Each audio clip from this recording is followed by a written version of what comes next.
Salut à tous et bienvenue sur ActuMonde 360. Et aujourd'hui, on va parler d'un sujet absolument explosif qui secoue la géopolitique mondiale en ce moment même. Donald Trump et ses ambitions sur le Groenland. Oui, vous avez bien entendu, le Groenland. Mais attention, ce n'est plus une simple déclaration provocante sur Twitter.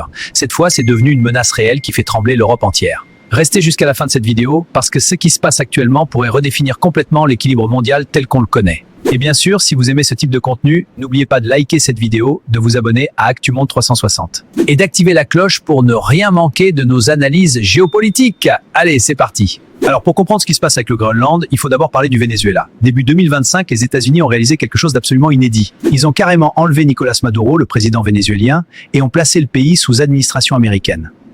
Vous imaginez ? Les forces spéciales américaines qui débarquent, qui capturent un président en exercice et qui imposent leur propre gouvernement de transition. C'est du jamais vu depuis la fin de la guerre froide. Cette opération a envoyé un message très clair au monde entier. Les règles internationales, les Nations Unies, tout ça pour Trump, c'est du passé. Si les États-Unis considèrent que leur sécurité nationale est en jeu, ils agissent.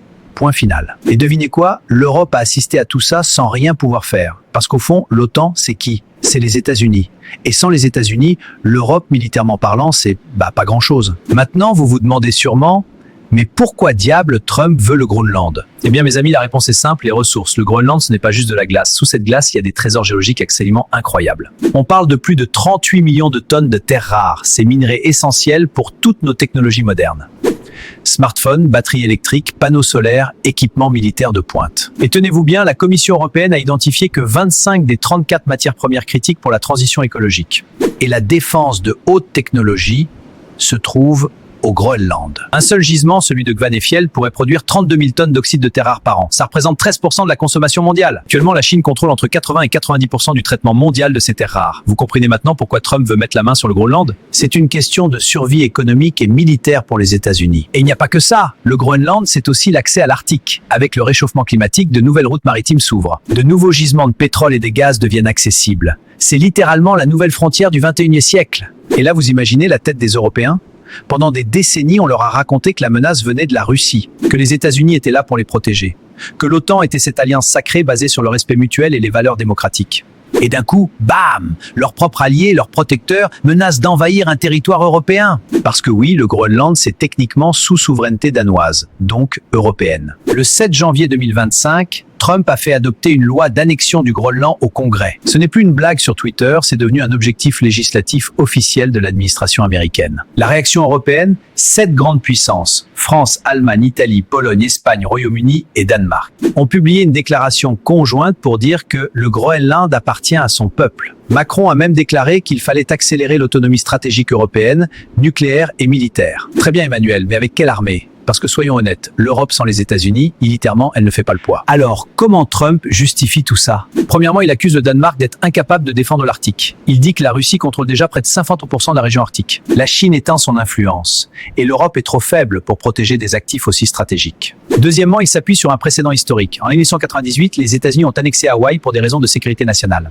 En 1903, ils ont carrément créé le Panama en soutenant une révolution pour contrôler le canal. Donc pour Trump, ce n'est pas nouveau, c'est juste la continuation du Manifest Destiny américain. Troisièmement, et c'est le plus malin, les États-Unis ont déjà une base militaire massive au Groenland depuis 1951, la base de Pituffik. Trump dit simplement, on est déjà là, on défend déjà le territoire, maintenant on formalise notre contrôle. Et il a même nommé un envoyé spécial pour le Groenland, Jeff Landry, le gouverneur de Louisiane. Le message est clair, Trump ne plaisante pas. Maintenant, la question que tout le monde se pose, est-ce que l'Europe peut résister ? La réponse courte, non. La réponse longue, toujours non, mais laissez-moi vous expliquer pourquoi. L'Europe a bien essayé de faire des menaces. Ils ont parlé de sanctions économiques contre les États-Unis. Ils ont envoyé une petite mission militaire symbolique à Nuuk, la capitale du Groenland, avec quelques soldats français, suédois et allemands. Mais devinez quoi ?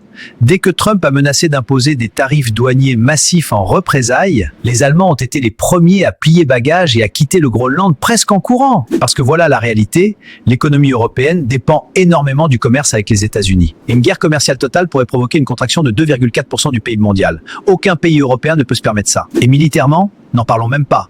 Aucune armée européenne n'est capable d'affronter l'armée américaine. C'est juste impossible. Donc au final, si Trump décide vraiment de prendre le Groenland par la force, l'Europe va baisser la tête, s'agenouiller et accepter. Mais alors, est-ce que Trump a réussi ? Partiellement. Lors du sommet de Davos fin janvier 2025, Trump a lancé un avec l'Europe.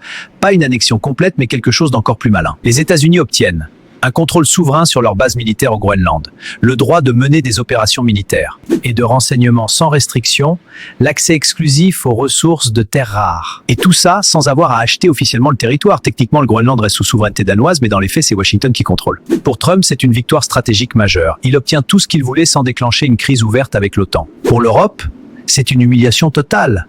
Mais qu'est-ce qu'il pouvait faire d'autre? Et c'est là qu'on arrive au cœur du sujet, mes amis. Pendant des décennies, on nous a raconté que la Russie était la grande menace pour l'Europe, que la Chine était le danger pour l'ordre mondial, que les États-Unis étaient les gentils, les défenseurs de la démocratie et du droit international. Mais qu'est-ce qui s'est passé ces derniers mois? Les États-Unis ont enlevé un président étranger au Venezuela. Ils ont menacé d'envahir un territoire européen. Ils se sont retirés de multiples organisations internationales. Ils ont bafoué le droit international qu'ils étaient censés défendre. Alors posons-nous la vraie question. Qui est la véritable menace pour la souveraineté des nations? Ce n'est pas moi qui le dis, c'est ce que les actions américaines démontrent. Et le plus ironique dans tout ça, c'est que maintenant la Russie et la Chine se positionnent comme les défenseurs de la souveraineté des petites nations. Vous imaginez le renversement total? Maintenant, la grande question, est-ce que ça s'arrête là?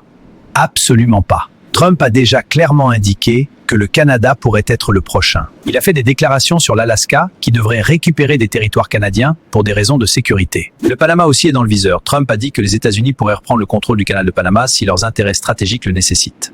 Ce qu'on est en train de vivre, mes amis, c'est un retour pur et dur à la politique impérialiste du 19e siècle. Les grandes puissances prennent ce qu'elles veulent. Le droit international, les Nations Unies, tout ça c'est fini. La seule différence avec le 19e siècle, c'est qu'aujourd'hui on a des armes nucléaires. Donc on peut espérer que ça freine un peu les ardeurs. Voilà mes amis, on arrive à la fin de cette vidéo.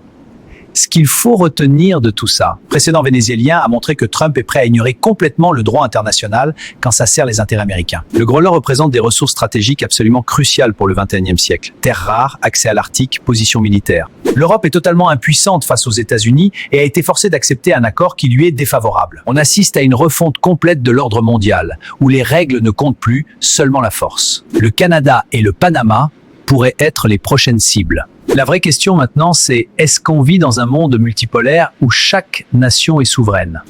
Ou dans un monde où les grandes puissances font ce qu'elles veulent? Je pense que les événements récents nous donnent malheureusement la réponse. Dites-moi dans les commentaires ce que vous en pensez. Est-ce que Trump a raison de sécuriser les intérêts américains? Ou est-ce un retour dangereux à l'impérialisme pur et dur? Et surtout, dites-moi, voulez-vous qu'on fasse une prochaine vidéo sur les ambitions de Trump concernant le Canada? Si cette vidéo vous a plu, n'oubliez pas de la liker, de la partager et de vous abonner à ActuMonde 360 pour ne rien manquer de nos analyses géopolitiques. Moi, c'est Arthur, je vous dis à très bientôt pour une nouvelle vidéo et en attendant, restez informés, restez critiques.